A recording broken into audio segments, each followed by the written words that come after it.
By the way, we have some standard questions. I got to hit Scott. What was the first record you bought? More embarrassing, the better. It's a Beatle thing. Yeah. It was that one about holding hands. Oh, that one. Okay. Or was it I saw her standing there? Well, that was the other side. Hey, that was it then. So what about the first concert you went to? Oh boy, you're making me feel even younger than I am. Jethro Tull, Aqualung. That sounds pretty new to me. Yeah, they're like radically ahead of it. No. So let's see. This is like a twofold question to Ed. Then, when you started getting interested in music, do you have any idea what the first record you bought was? When I started buying records? Yeah. Oh, sure. Records like Sing, Sing, Sing with Benny Goodman. Written by Louis Prima. Yeah, I'll tell you another one that Prima. no one knows about. Is like one I used to listen to all the time, practice to. It's called Central Avenue Breakdown and Jack the Bellboy. And it was the drum solo on it, and the guy who was playing drum solo was Lionel Hampton. Really? Yeah. Wow. He was a killer. I went, whoa. Well, then we sort of got into, we talked about the Beatles, but when you're just a normal guy listening to jazz and pop and everything else in the late 50s, is there some point where you just got converted over to rock, where it really caught your attention? Is there some kind of one artist or something like that? Yeah, one of the reasons I really switched over is I got bored with jazz. Yeah. It was, you know, like, there was a lot of things about it that it wasn't happening for me. And then I remember when like the Yardbirds came out. Yeah. You know, and some of the other people, and then. Well, what about the Yardbirds? What the Beatles came out, you know. I said, that's it, folks. No, I got started playing with the band in the Santa Monica area at that time. Well, they were playing in Melrose. I'm sorry, who was playing? This was a band that was starting up that had Ry Cooder, Taj Mahal. Oh, the Rising Suns. Right. Yeah. So I played in that band, and that really sort of got me going. That's where I met Randy. Oh, I see. Okay. Yeah, I guess I knew that, but I never laid it out in the connection. So we got connected there, and I liked rock and roll because it was not only freer, but it was besides being contemporary, it was more like family. You know? People were like willing to share. Hey, the family that plays together, you know. There you go. There you go. And besides that, while we're on that subject, now a lot of people have all these different stories of interpretations of your Randy's father. And that's not true. No, no. I was married to Randy's mom, Bernice, for 7 years, and during the time that Spirit was Spirit. Right, from about '66 on, and we were no longer married now.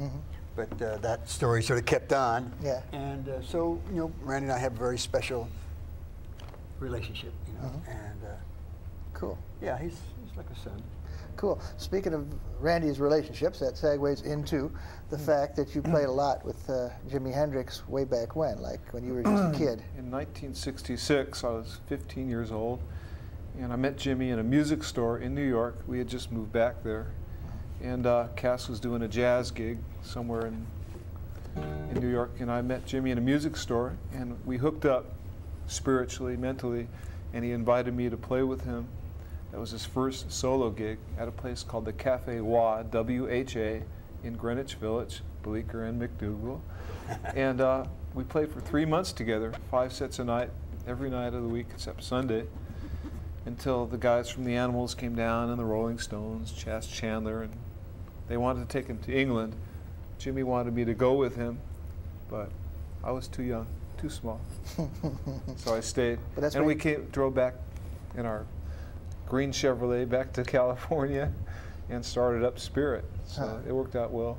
Yeah, it worked out well for everybody. And by the way, Hendrix is where you got the name California, right? Well, yeah, yes and no. There were 2 Randys in the band. One was from Texas, and I was from California. So people in the band used to call me Randy California, and him Randy Texas. By the way, was that Jimi Hendrix, or was it Jimmy James, or what was it? The band was called Jimmy James and the Blue Flames. Yeah. And I actually didn't know that his name was Jimi Hendrix until we got back to California, and Barry Hansen, Dr. Armento, said, "Look at this new album."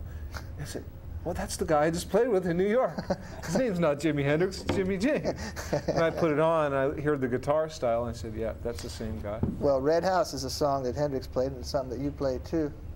We do that in our set, and sort of in my blood, playing Hendrix songs. We do Hey Joe and Watchtower, and we just added Red House to our set also. Let's take a little listen to Red House as performed when? Just about a month ago. Which would be early '93. Yeah. Let's take a listen to that video. Where was it shot? down at the Strand in Redondo Beach. Mm-hmm. Okay.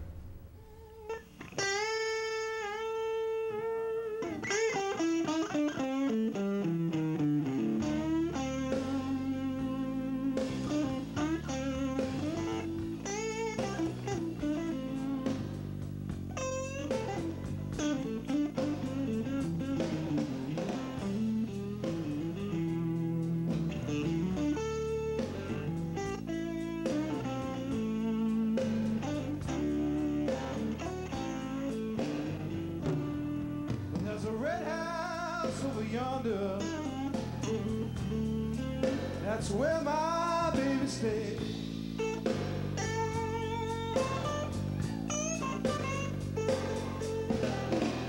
There's a red house over yonder. That's where my baby stays.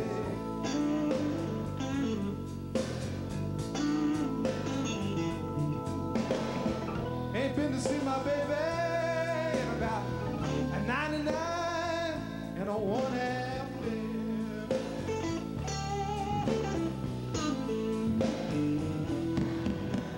Wait a minute, something's wrong. The key won't unlock the door.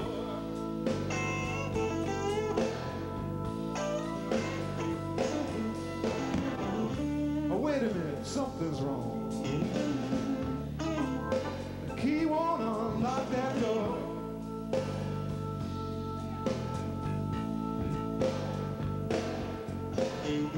I got a bad, bad feeling. My baby don't live here no more. That's all right. Still got my guitar.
It's actually still on. Okay, Red House.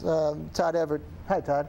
Brought up a good question, Randy, was that when you were playing with Jimmy James in the Blue Flames in New York, was he doing pop covers? Was he doing contemporary music at the time? I remember the first night I went down there, and we sat in the boiler room, which was the dressing room in this little club, and he taught me Hey Joe, Wild Thing, Shotgun, a bunch of blues standards. And then later on, as time went on, we played for 3 months together.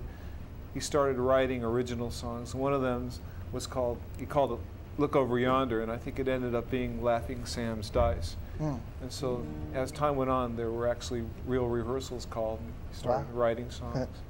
Okay, you know, Ed, I wanted to mention that Ed put out this handbook for musicians. Is it for drummers or for musicians? It's generally? for musicians. It's something about listings of musicians union places. And well, tell me what's in it. Well, it has a whole bunch of things. It has booking agents, it has management companies, it has things about medical for musicians, insurance. Wow. It has all the club listings in California, live music clubs, you know, and it's just what it says. It's a resource manual. It's called the Ed Cassidy Musicians Survival Resource Manual. Yeah. Looks It's good for kids that are starting out who are thinking about making music an actual career. And it's good for them to see the pros and cons of actually doing it by reading that book. Well, it looks real handy. Yeah, it is. All right, fellas, you got your guitars. You've just been leaning on them most of the show, and I'd like to get into some more spirit music if we could. Yeah. Scott and Randy, what do you think? Oh, we could do a Nature's Way for you. Nature's Way. What do we talk about it first? Nature's Way has experienced something of a resurgence in the '80s, right? Yeah, it gets played a lot on radio, and it's written back in 1971. So we were kind of ahead of our time, I guess. That was on the Dr. Sardonicus album? It was on the 12 Dreams album. Yeah. 12 Dreams of Dr. Sardonicus, which was your third album, right? That was the fourth album. Fourth, okay. Fourth Spirit album. Is it the biggest one? It keeps selling today, and it just keeps selling and selling. I guess it was a real quality product. Cool. A work of art. It took us 6 months to do, which was really a long time in those days. Yeah. All right, let's take a listen to something. Ready.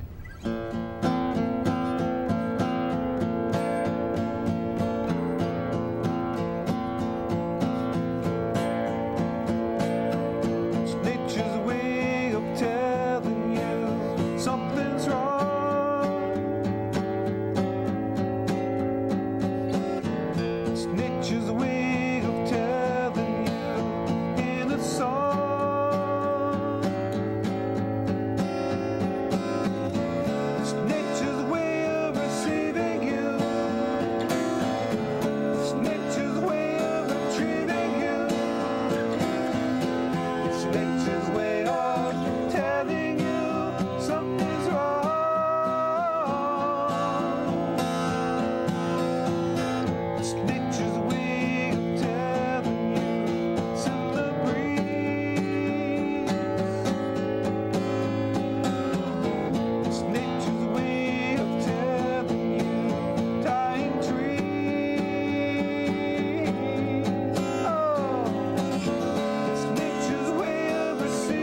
great, man.